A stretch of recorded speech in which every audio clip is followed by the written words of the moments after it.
Bem-vindos ao programa Gestão da Água no Brasil, Histórias e Histórias, ou Gestão da Água no Osso. O programa é parte do Águas de Todos, projeto criado por mim e pelo Paulo Paim, para colocar à disposição de quem se interessar tudo que nós aprendemos sobre gestão da água. O programa também busca dar valor à história da gestão da água no Brasil e mostrar experiências de gestão na prática, no osso. Esse episódio nós vamos lá em Santa Catarina, lá em cima, no alto de Santa Catarina, buscar uma cidadã muito especial para a gestão de água no Rio Grande do Rio Grande do Sul, não, no país como um todo. Nada mais, nada menos que a professora Beate Frank. Beate, é um prazer imenso para nós te receber aqui para conversar um pouco no nosso Gestão da Água no Osso, coisa que tu fizesse bastante aí ao longo da tua vida profissional. Seja bem-vinda. Beato, Ah, seja muito, muito... é uma alegria para mim estar aqui com vocês, poder conversar sobre tantas coisas, né, que continuam passando pela cabeça da gente, mesmo que a gente já não esteja na lida, né, da gestão da água. Mas voltar a lembrar dessas coisas faz um bem enorme. Então, estou muito feliz de estar aqui com vocês. Que bom, Beato. Muito obrigada pela sua participação aqui com a gente.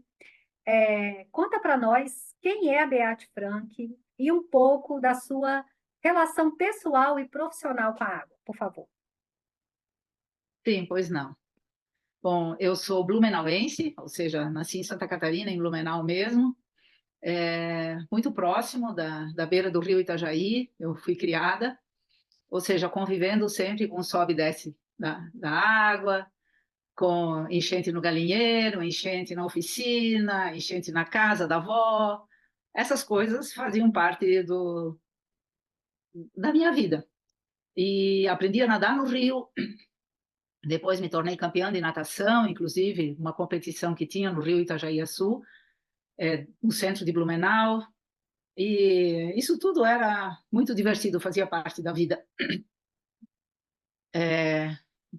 Fui para a universidade, para Porto Alegre, estudar física, e por contingências da vida, acabei voltando para Blumenau, e me tornei professora da Universidade Regional de Blumenau, professora de física, obviamente.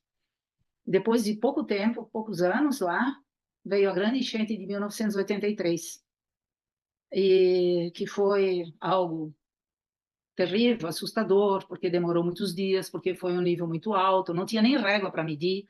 Se ficou meses discutindo depois qual foi o nível da enchente, porque as réguas iam até 12 metros, e a enchente foi a pouco mais de 12, 13, a enchente foi para lá de 15. Uhum. E a própria universidade foi duramente atingida por essa enchente, e com isso acabou criando, numa discussão junto com a UFSC, na época, um projeto para ajudar Blumenau a lidar melhor com as enchentes. E eu me interessei muito por isso.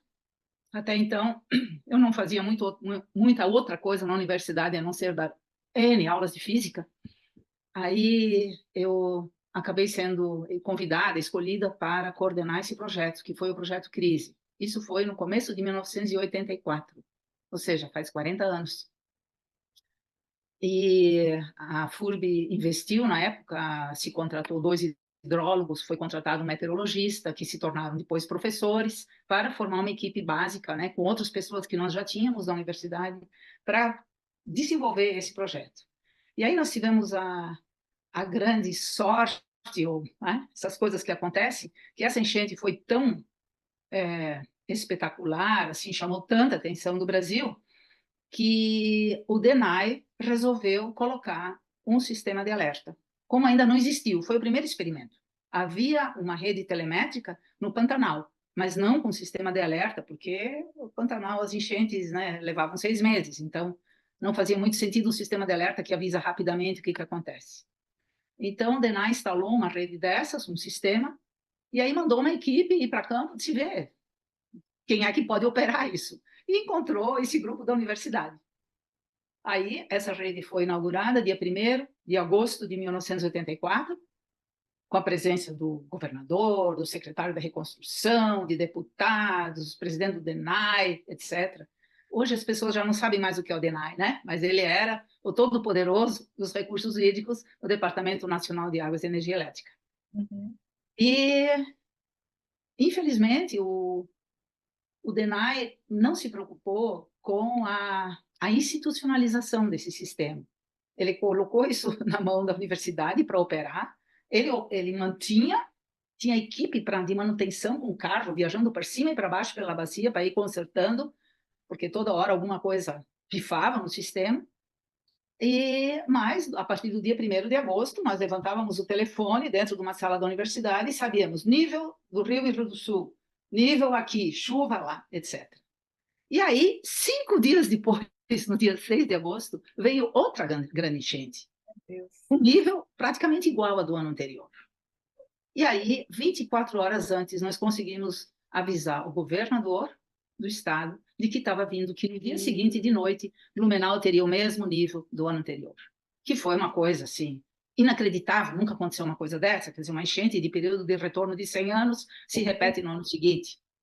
Uhum. E isso deu muito peso, assim, muito, não poder, mas muita visibilidade para essa equipe e para a universidade de estar fazendo esse trabalho e com essa informação, etc. Né? Aos poucos, nós fomos nos tornando um grupo de referência. Todo mundo vinha perguntar qualquer coisa que as pessoas não sabiam. Ah, vai lá no Projeto Crise, lá sempre tem alguém que sabe, porque eles sabem tanto de enchente. Então, isso ficou uma coisa engraçada. Claro, isso foi durante muitos anos, mas foi cada vez mais se tornando isso.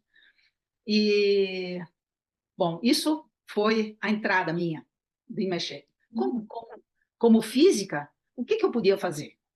Bom, a física é a ciência básica, né? Tanto da meteorologia e da hidrologia também. Para mim, seria tudo equação da continuidade. Eu tinha feito mestrado com dinâmica de fluidos, então, com a equação da continuidade, equação de Bernoulli, tudo se explica. Na verdade, a hidrologia trabalha com coisas até mais simples, muito mais empíricas, né? Então, eu consegui entender os fenômenos todos e discutir com a equipe o que a gente ia fazendo. E fui aprendendo muito, obviamente, né? Principalmente de meteorologia, onde eu acabei intervindo mais. Uns anos depois,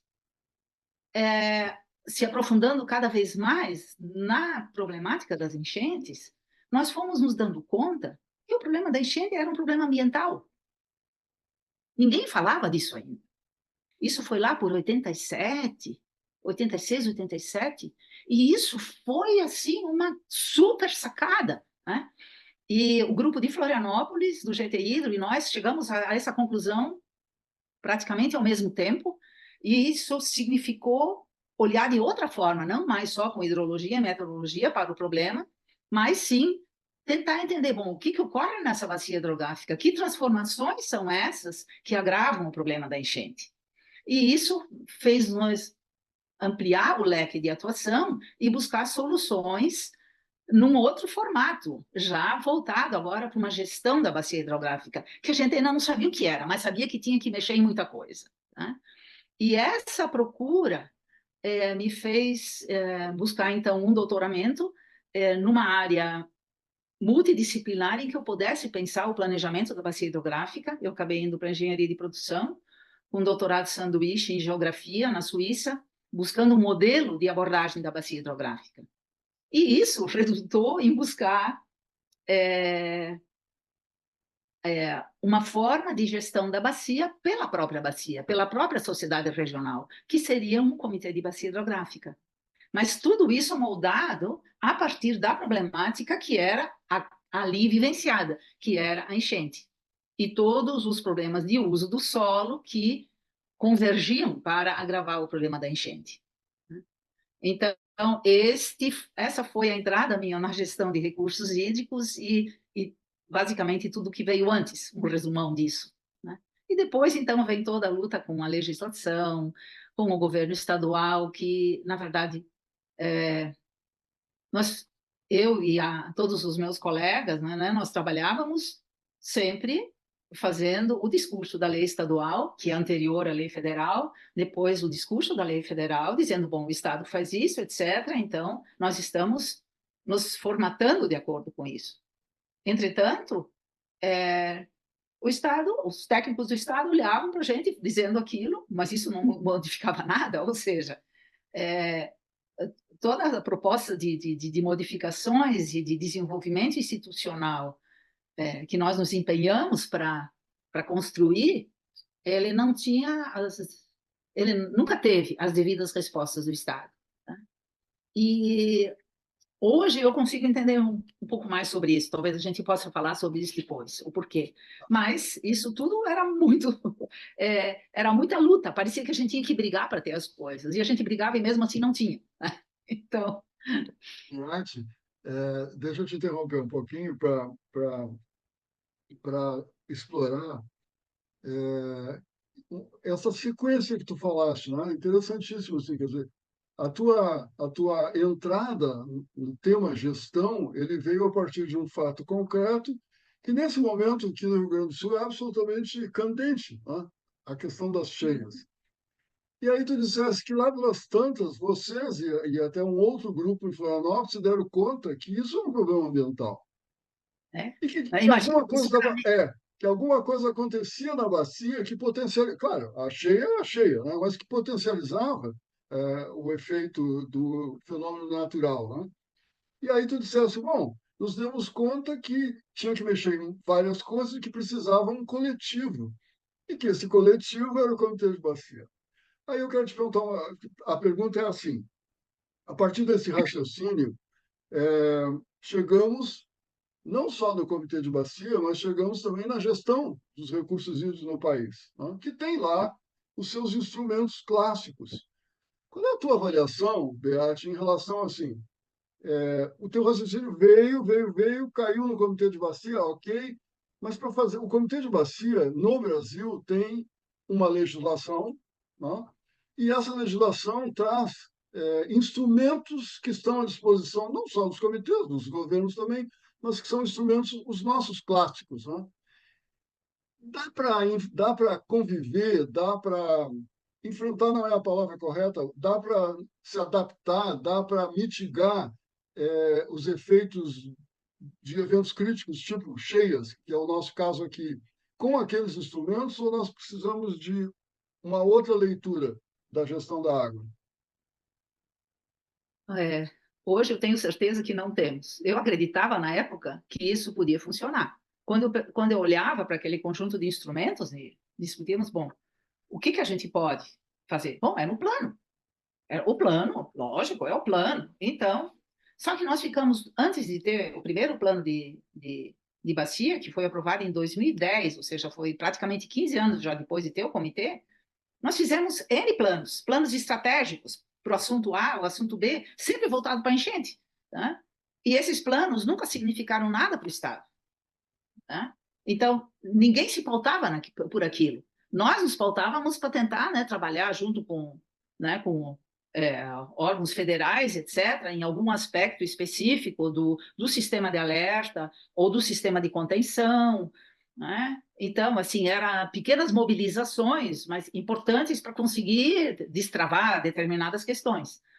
Mas hoje eu me dou conta, Paim, que nós nos matamos para estudar e entender outorga, enquadramento. O que eu trabalhei com esses instrumentos, com a educação ambiental, para discutir com a comunidade, e tudo foi feito. Maravilhosos materiais e o entendimento disso, tudo, tá? Porque para implantar a gestão, porque quem sabe depois disso a gente ia conseguir cuidar do problema da enchente. Tá?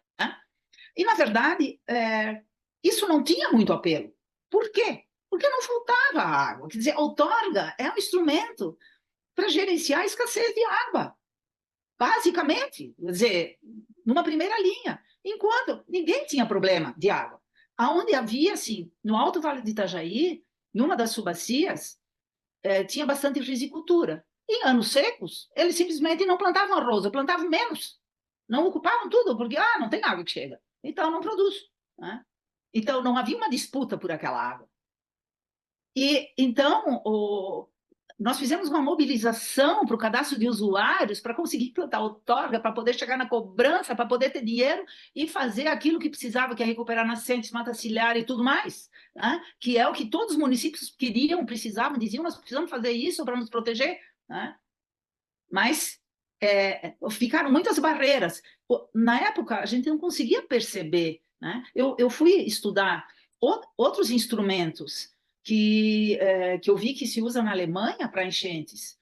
E depois eu me dei conta, puxa, quando a gente começou a discutir no âmbito nacional a regulamentação para os planos, depois da segunda rodada para os planos, aí eu levantei essa questão dos instrumentos numa discussão. E não sei no que deu depois, porque eu só participei numa rodada, né? Mas hoje eu vislumbro várias coisas que podiam ser, né, depois de uma boa discussão, transformados em instrumentos para que comitês de bacia possam ter alguma ingerência na bacia hidrográfica. Porque se vocês olham N projetos para enchentes que existem em N lugares, vocês vão ver que praticamente nunca aquilo envolve discussão na bacia, né? É sempre um determinado grupo, uma determinada área urbana, principalmente atingida, que luta por uma solução para eles, né? E não se tem nunca o efeito daquilo sobre os demais, né? E os comitês de bacia que tentam discutir coisa de enchente nunca vão para frente. Eu não vi um exemplo positivo em todo o Brasil, porque chega na hora da enchente, é a defesa civil. Se a coisa é grave, aí vem o governo, estados, políticos, etc. Ninguém fala em comitê de bacia, ele não tem. Por quê? Porque não tem instrumento de gestão, tá? Assim como ele define critérios de outorga, ele pode ter critérios de risco, tá? Uma série de outras coisas necessárias para o contexto todo da bacia hidrográfica e que tem que se transformar em regulamentações para serem aplicados pelos municípios, pelos órgãos estaduais, assim como os outros instrumentos de gestão, né? Então, aí dá para ver, hoje eu consigo entender uma crítica que havia lá no início da nossa política de recursos hídricos, quando se dizia, ela foi criada para o Sudeste, a região mais densamente ocupada, onde se tem mais problemas de água. E realmente, hoje eu compreendo que é isso mesmo, porque os instrumentos servem para isso, né? Agora já avançou bastante a outorga em Santa Catarina, né? Mas o problema das estiagens no oeste, das enchentes no litoral, né? Nada se faz assim de forma sistemática sobre isso nas bacias hidrográficas, né? Então, foram 30 anos de muito trabalho intenso para aprender isso, né? É difícil, né? Como a gente custa para aprender. É super interessante te ouvir falar sobre isso agora, né, nesse momento. Sempre foi, mas agora nesse momento. Eu tenho convicção, assim, que nem eu não tenho, não. Mas eu tenho dito isso já. Eu vivi uma experiência lá no Espírito Santo, lá com a Mônica, lá quando eu era presidente da AGER, que foi o rompimento da barragem de Mariana, né? Uhum. E num sobrevoo, acho que eu fiz com o governador, com o Paulo Artung, a gente olhava de lá de cima, o doce era um tijolo vermelho. E só se percebia que ele estava se movimentando, porque nesse tijolo vermelho tinha uma espécie de uns riscos mais claros, assim, que era o movimento do pouco que se movimentava. E também na época, né, o governo federal, a ministra era a Isabela, acho, o governo federal criou. O Doce tem uma estrutura pronta há muito tempo, né? Uma estrutura de gestão. Mas foi criado uma estrutura todinha paralela ao Doce. E foi muito criticado isso na época, até eu também critiquei. Depois eu fiquei pensando, mas o time, né? Os instrumentos da gestão da água no Brasil, o tempo que se precisa, não dão conta desses episódios agudos. Não dão, né? Tu tem toda Tanto a que a Ana razão. criou, aquelas salas de situação, né? Primeiro em alguns estados, depois foi ampliando, etc. E aí, quando ocorrem os eventos, daí aparece a sala de situação da Ana. Isso também está completamente fora, ou seja, é para situações extremas, mas não tem nenhuma concatenação com os outros processos, né? É uma necessidade? Né? Mas isso tinha que estar vinculado de alguma forma com a base do sistema de gestão, e não está. E não está. Ok. Mônica está aí? A Mônica tinha saído da sala. Deu, Mônica? deu um Tá. pico, deu um pico de energia aqui. Vocês estão me ouvindo? Sim? Sim. Tá, deu um pico de energia aqui, foi rapidinho, mas só que aí a internet demorou um pouquinho para Para poder. voltar, né? Mas que bom que vocês continuaram e eu pude acompanhar um pouco aí do que você falou, Beate. Assim, parece que você está falando exatamente de coisas que aconteceram aqui no Espírito Santo, né? Que foi um estado que foi atingido numa proporção muito menor, né? Em relação ao Rio Grande do Sul, algo que não tem comparação. Mas, assim, hoje se tem trabalhado com algumas ações voltadas especificamente para aquelas áreas, né, onde aconteceram os eventos. E você falou, assim, a respeito dos planos específicos para lidar com essas questões, né? Mesmo estes planos, né, que não fazem parte lá dos instrumentos da política de recursos hídricos, esses planos você também não viu resultados, naquilo que eles propuseram, foi isso? Sim, porque nós fizemos, na forma de plano estratégico, isso no âmbito do comitê. Nós fazíamos, cada ano, ou quando necessidade, fazer um plano estratégico para essa ação.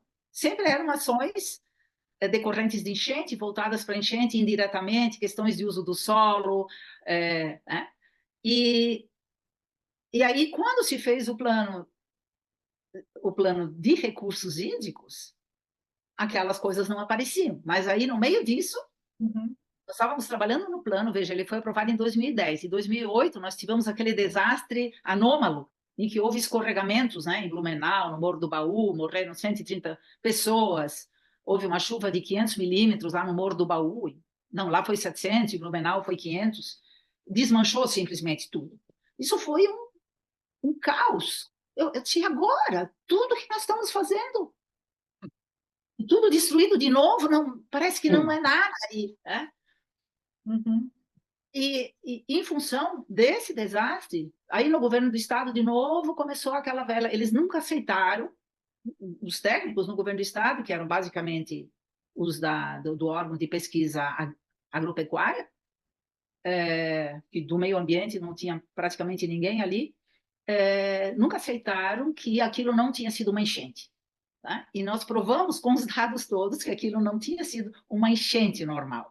Tá? Porque a enchente é chuva em toda a bacia, tá? Leva 24 horas para a água chegar em Blumenau e ir embora, etc.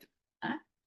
Que aquilo tinha sido enxurrado, na verdade, um acúmulo de enxurradas. Nós conseguimos localizar no mapa as enxurradas pelos municípios do Médio Vale e da Foz.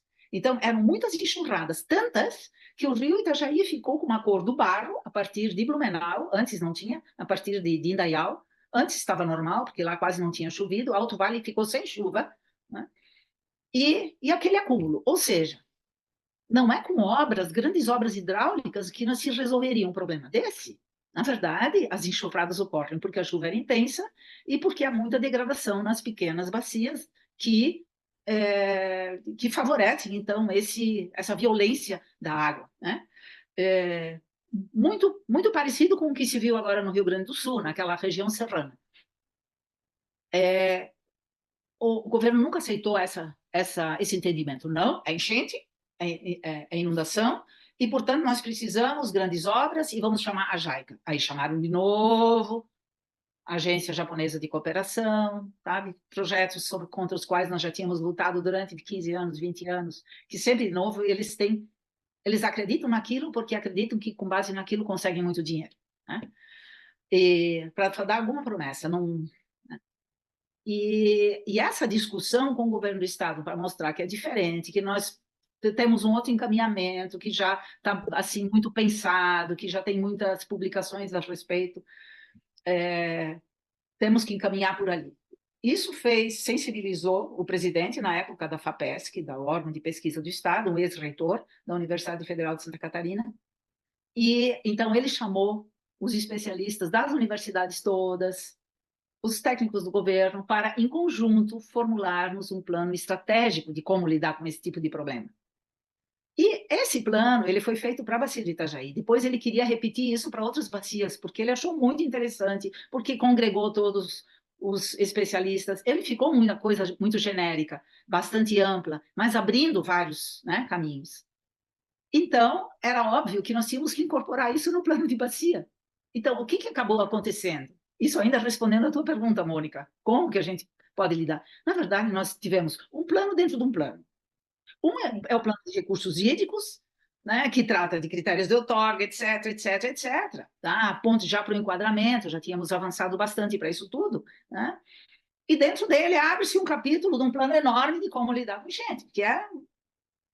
Eles falam do mesmo lugar, de tudo, sabe? Com a mesma língua português, com os mesmos mapas bonitos todos, só que eram duas coisas, tá? Simplesmente nós botamos tudo num pacote, numa capa, tá ali o plano. E o negócio do outorga caminhou, do enquadramento caminhou, tá tudo já faz anos, mas já refizeram, aprovaram e tudo. E aquela parte de enchente foi esquecida, por quê? O que o comitê, o que o Estado faz com isso? O Estado não faz. O Estado consegue fazer com outorga, porque eles têm lá algumas pessoas que sabem lidar com isso. Isso tem um instrumento que diz que o Estado tem que fazer tal coisa. O resto não tem, portanto, não faz nada. Né? É assim, não existe o empreendedorismo dentro do Estado de dizer, puxa, isso aqui é uma boa ideia, com isso poderíamos. Não, não tem nada. Porque ninguém quer, só tem aqueles técnicos bem intencionados, mas para cima não tem nada. Né? Então, por quê? Porque não tem instrumento que amarre. Entendemos. Beate, o nosso programa é bem curto, como tu sabes, né? Então, deixa eu aproveitar que tu chegaste no sistema de gestão e nós temos feito alguns dos nossos episódios, eles são dedicados a contar um pouquinho de como é que vai o sistema, né? O sistema daquele estado. No caso aqui, o nosso assunto aqui é outro, mas de qualquer maneira, se tu pudesse, como se tu estivesse no início do sistema catarinense, tu pudesse nos dar uma notícia curta, assim, do Comitê Itajaí, né, da importância que ele teve e tem ainda, e também dos primórdios lá do sistema catarinense de gestão. Uma notícia rápida, por favor. Olha, a lei de Santa Catarina, ela é bem anterior, né? Na verdade, a discussão de uma política de recursos hídricos começou já a partir da enchente de 1983. Ali começou a se formular a necessidade de um conselho, tanto que a primeira coisa foi se criar um conselho de recursos hídricos, depois surgiu a política, tá? E aí o primeiro comitê de bacia foi não foi o do Itajaí, foi um outro, ali da região de Florianópolis, né? Teve a UFSC participando junto com a Casan, principalmente. Ele passou por N reformulações e ele foi criado antes de ter lei, então ele estava numa situação assim ainda preliminar, né? E depois foi regulamentado. Depois veio o Comitê de Itajaí, depois se criaram os outros, deve ter uns 16 comitês hoje em dia. Em 2012, já faz bastante tempo, eu trabalhei com todos eles, fazendo capacitação. Infelizmente, praticamente todos não sabem muito bem para que estão aí, porque, na verdade, eles todos surgiram da base. Não é assim. Bom, agora, existe uma política estadual, o Estado diz, bom, a partir de agora, as decisões sobre a água nós vamos tomar em conjunto com vocês. Portanto, se organizem, estamos aqui para fazer isso. Não, tudo foi ao contrário. Foi a comunidade querendo criar comitê, como uns já tinham feito, mas, em geral, saíam os ambientalistas na frente, né? Um pouco como teve alguns casos no Rio Grande do Sul também. Só que existem alguns eixos de apoio por parte do Estado. Eu soube hoje pela imprensa que está tendo um encontro dos comitês de bacia em Lages, nesse momento, ou seja, aqui perto. Né? Mas o processo decisório do Estado não foi alterado. Então, os comitês são apêndices que existem por insistência das pessoas. Né? Hoje, a parte administrativa evoluiu, existem algumas entidades que foram constituídas para fazerem o papel de órgão, de secretaria, de comitê. Né? Entidades, tem várias delas que secretariam ao mesmo tempo vários comitês. né? Então ficou uma coisa assim mais profissional, né? O que em geral anda na direção contrária do engajamento, né? No começo as pessoas faziam por muito engajamento, hoje tu tem uma relação mais profissional disso, mas não existe assim uma participação no processo decisório importante do Estado em relação à água, porque essa não é uma questão importante. Tá? O Estado, as notícias sobre a água aparecem fortemente no Estado quando tem estiagem no oeste, e aí vem a notícia. Agora o Estado vai ter uma ação importante, então vai ter dinheiro para perfurar poços. Tá? E isso, nenhum comitê de bacia opina sobre isso, não tem mecanismo de gerenciamento para isso. Tá? Tem estudos, tem gente preocupada com isso, mas, entende? Então, infelizmente, assim, um faz de conta. Né? Na verdade, nós acreditamos muito naquela ideia de uma política de trabalho conjunto, né? Uhum. Mas essa não é a expectativa ou a demanda dos governos, né? E por diferentes governos que se passaram, com diferentes partidos ou orientações, quando existe atenção para o sistema de gestão de recursos hídricos. Então, o discurso é sempre o mesmo. Sim, comitês de bacias são muito importantes, né? Porque são muito importantes. É muito engraçado. É engraçado e é duro, né, Beate? Nossa, Porque nada dali vai para frente. Né? Nada dali vai para meu frente. Deus. Eu Diga, Mônica. anotei aqui uma frase que você falou, assim. Os comitês são apêndices que existem por insistência das pessoas. É muito duro, assim, mas eu preciso concordar, assim, porque realmente, em termos de efetividade, né, acho que falta muita coisa ainda para funcionar. Na verdade, Mônica, eu confesso também que eu não tenho mais acompanhado.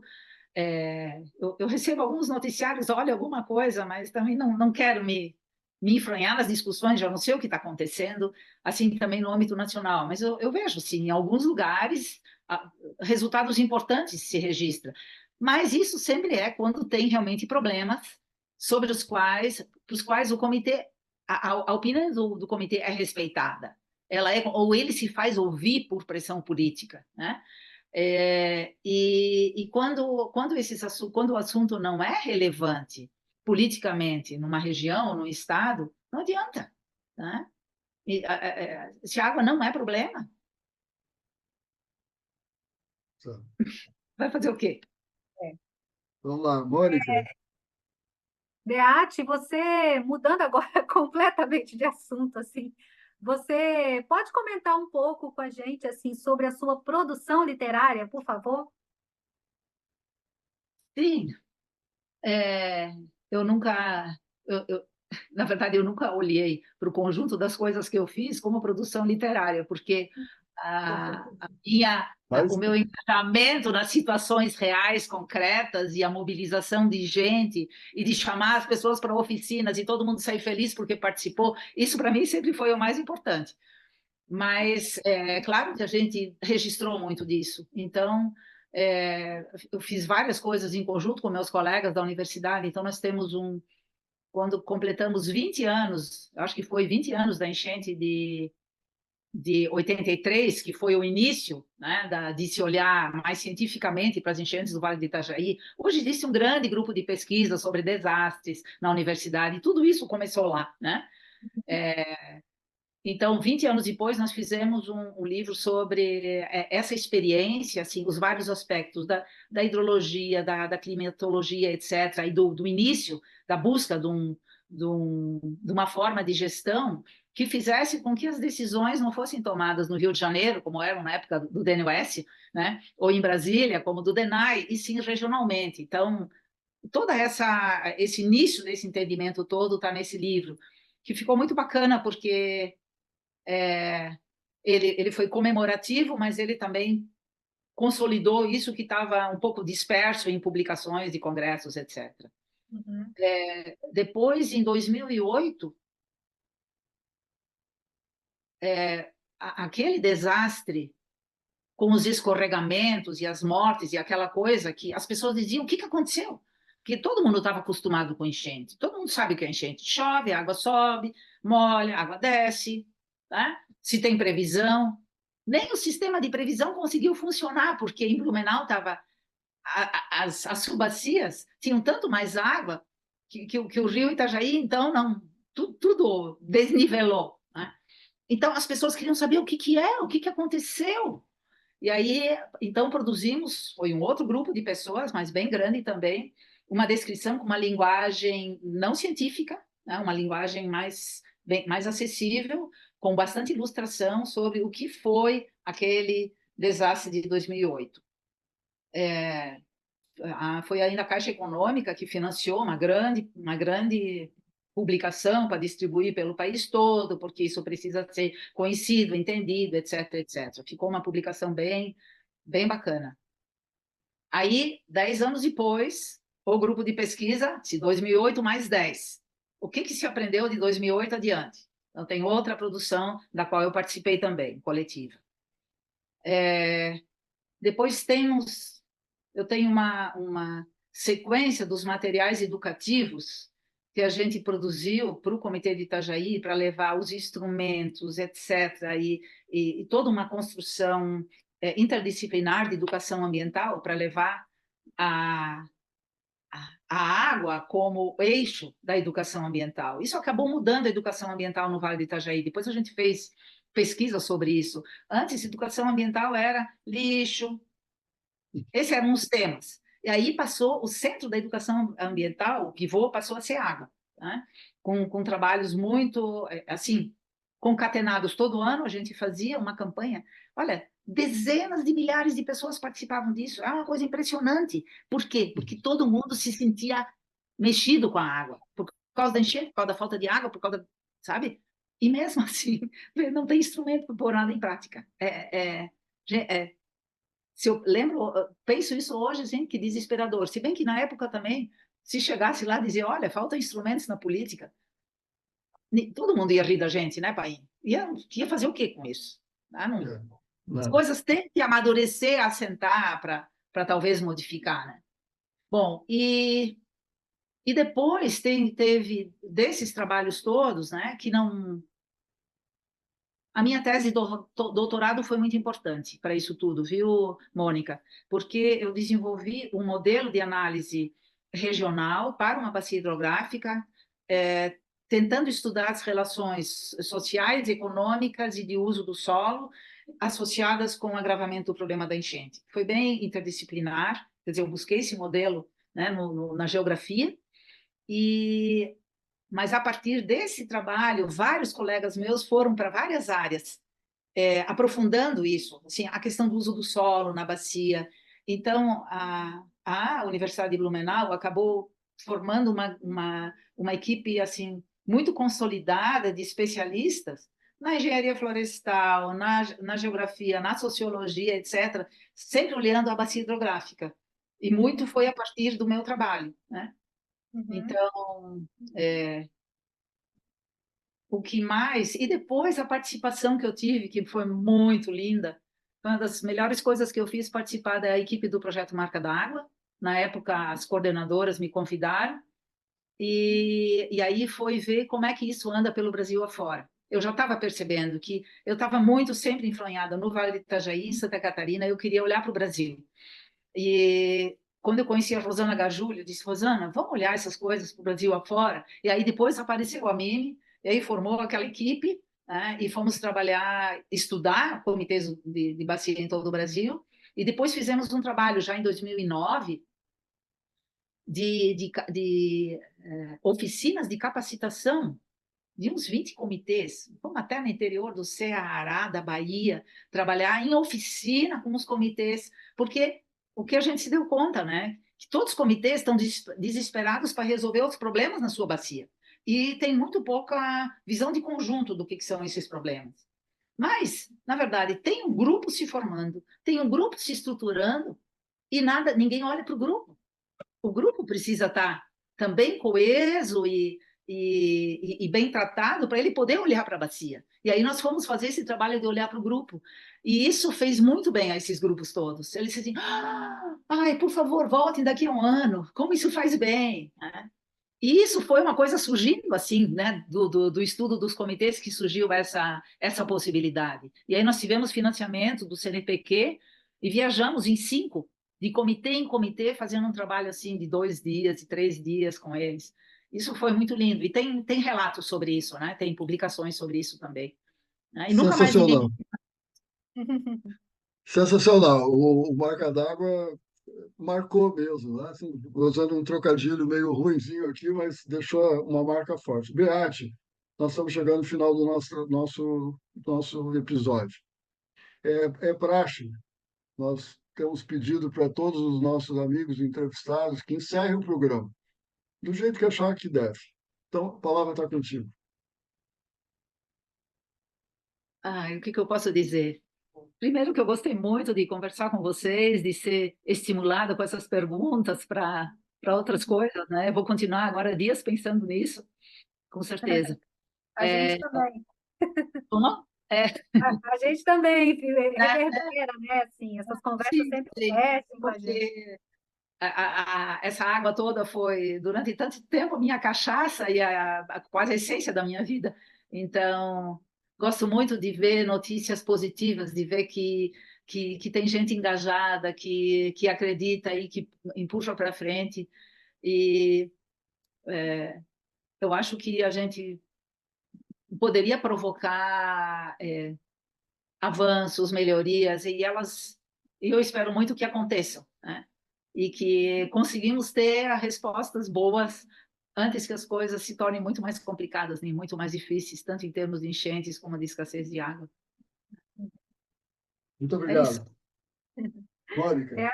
Muito obrigada, assim, é muito interessante, assim, é muito legal ouvir, conhecer aí um pouco da sua experiência, um pouquinho, né? Porque assim a gente ficou aqui um pouco mais de meia hora conversando. Muito obrigada mesmo pela sua participação. Disponha, foi uma grande alegria para mim. Que bom. Nós agradecemos também todos que nos assistem pelo YouTube, pelo Spotify. Esse é o programa Gestão da Água no Brasil, Histórias e Histórias, ou Gestão da Água no Osso. Deixe aqui o seu like, se inscreva no nosso canal, assista, critique, divulgue. Nos acompanhe nas redes sociais. Até o próximo episódio.